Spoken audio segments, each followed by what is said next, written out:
Welcome everyone. Our today's topic is plant tissue. Okay, and this is from lesson Information to Biotechnology part 4 of this lesson for class 9.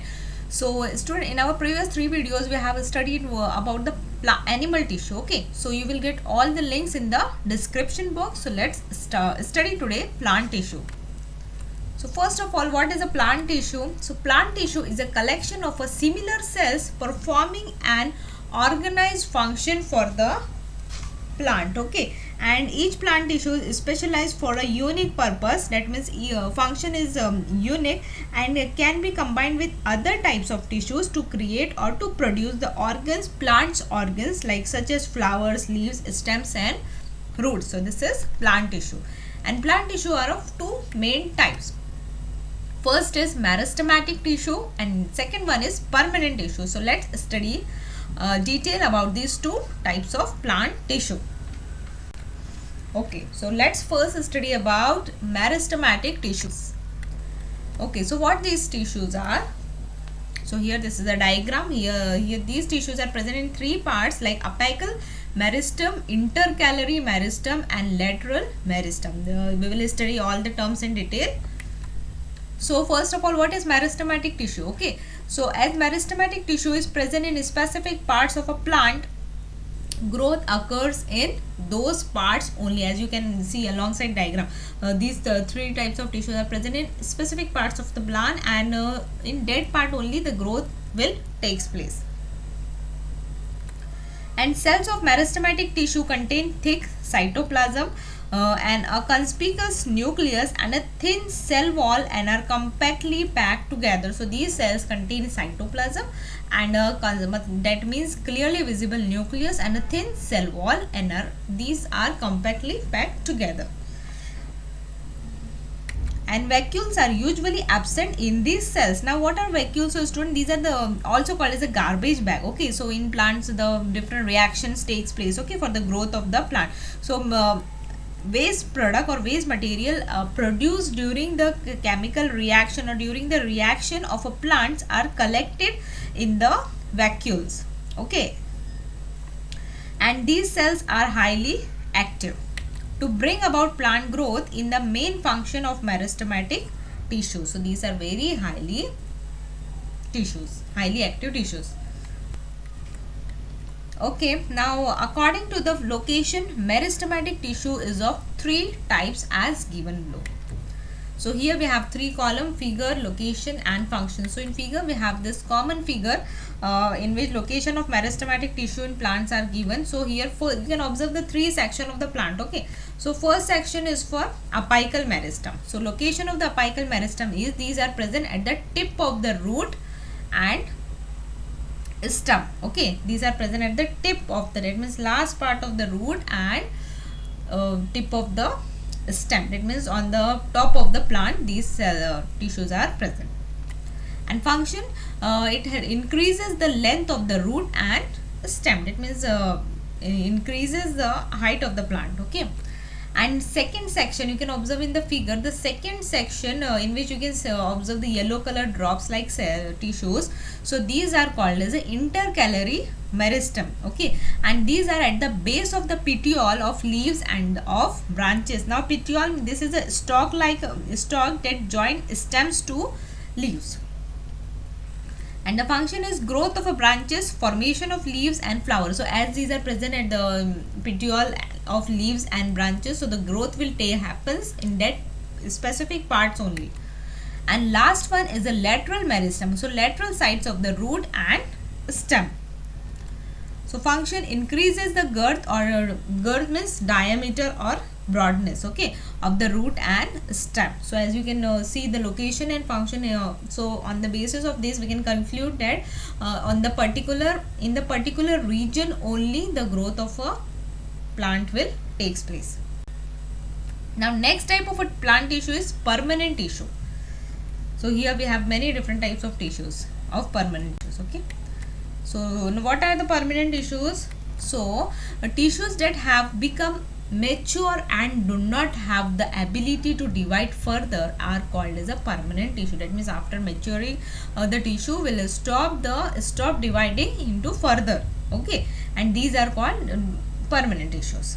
So after their growth is complete, new cells formed by division of a meristematic tissues lose their ability to divide and start to perform specific function at a specific place. So they will stop functioning and they will stop dividing, and thus they permanently acquire a specific structure, shape and location and perform a specific function, and that's why this is called as differentiation, and permanent tissues are formed from these differentiated cells.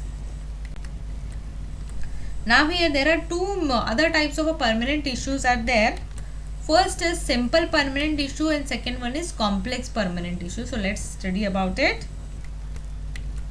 Now simple permanent tissues. So the simple permanent tissues are composed of cells which are structurally and functionally similar. That means these contains the cell which having the similar structure and same function. Okay, so these are made up of only one type of a cell, and according to the function they are of following different types. So first is parenchyma, second is collenchyma, and third one is sclerenchyma. Okay, now first let's study about parenchyma. So this is a structural diagram of a parenchyma tissues, in which you can observe the transverse section and longitudinal section. Okay, so in longitudinal section you can clearly observe the cytoplasm, nucleus, vacuole, that means the empty space, chloroplast. The chloroplast is a pigment which helps in the photosynthesis. Okay, so middle lamella, intercalary spaces. So these are the different parts of the parenchyma cell. So now structure of a cell. So these cells are the living cells with thin cell wall and are intercellular spaces are present. Okay, okay, now location, all parts like roots, stem, leaves, flower and seed. So in these all parts the parenchyma cells are present. Now function of the tissues are these helps to support storage of food and filling vacant spaces. Now subtypes. Now here we have the subtypes of parenchyma cell tissues. First is chlorenchyma, and these are present in leaves, perform photosynthesis. And next is erenchyma, helps in aquatic plants, leaves and stem to float. So these erenchyma cells are present especially in the aquatic plant, just to float them into water. Okay. Okay, now here we have the next type of simple permanent tissue, that is collenchyma. Okay, so this is a structural diagram of this tissue. So here you can observe an empty space, that is a vacuole, and this is a thick cell wall. Okay, and here it is also in longitudinal side we have vacuole. Now the structure of the cell or tissue. So elongated living cells with thickened cell wall at corners due to cellulose and pectin. Now these are the carbohydrate type of form of a carbohydrate. Okay, and the location of these cells, these are present at the base of the leaf petiole. Now petiole, again I am repeating, that is the stalk that join stems to the leaves. Okay, so petiole, branches and stem, in this part these are present. Okay, and here we have the function. So these support and these give the support and flexibility to various parts. Now next type is sclerenchyma tissue. Okay, so this is a diagram of this tissue. So here you can observe the small opening in between the cells. Okay, so these are the simple pit pair. Now these are the empty spaces, or we can see the two pits occurring one another after in the walls of an adjacent cell. Okay, and these just transport, these space pits are just transport water and mineral between the adjacent cells. So this is a lignified thick cell wall. And the structure of a cell, here we have the dead and fibrous cells with tapering ends. That means here you can observe the tapering ends. In longitudinal section you can observe the tapering ends in both the sides. Okay, so cell wall contains lignin. So lignin is there just to give rigidity or hardness to wood and barks. Now next is the location of these cells. So these are present at the stems, veins of leaves, hard coats of seeds, outer covering of coconut. Now function of these tissues are, these give strength and rigidity to parts of plants as they contain lignin. Okay, now types of a complex permanent tissue. So first type is xylem. Okay, so what is xylem? So xylem consists of a thick walled dead cells. This is a characteristic feature of a xylem. And in the xylem we have different types of another cells, like types of a cells we have tracheids, vessels, and xylem fibers, dead cells, xylem parenchyma are the living cells. And the function of xylem, these are the interconnected tubes are there just to conduct water and minerals only in upward direction. Okay, only in upward direction. Now next type of a complex permanent tissue is phloem. Now the characteristic feature of a phloem is this consists of a cytoplasm containing living cells. Okay, now xylem containing thick walled having dead cells, but phloem consists of a cytoplasm containing living cells. Okay, so this is a basic difference between the characteristic of these two tissues. Now types of a cells in phloem we have sieve tubes, companion cells, phloem parenchyma, living cells, and phloem fibers are dead cells.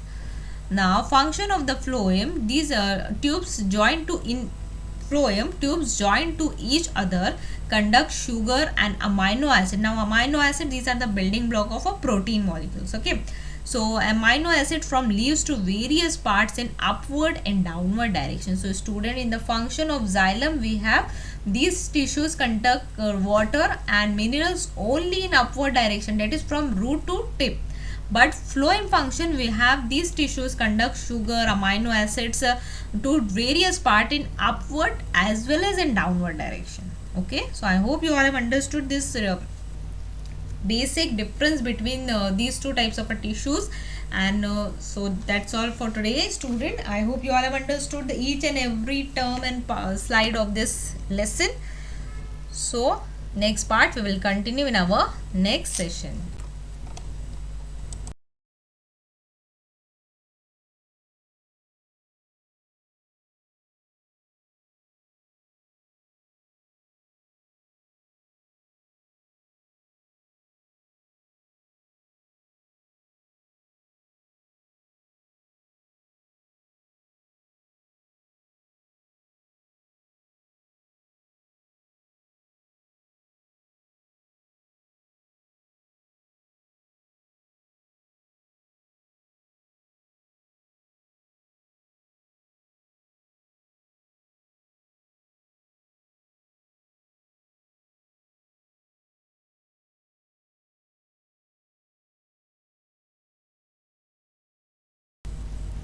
And for your preference, I have put one picture here, that is xylem and phloem.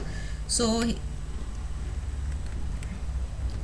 okay, so this is xylem, in which you can observe the one-way flow, water and minerals, no end walls between cells, and is stiffened with lignin. As we have seen, lignin give the rigidity to cells, okay, and to plants.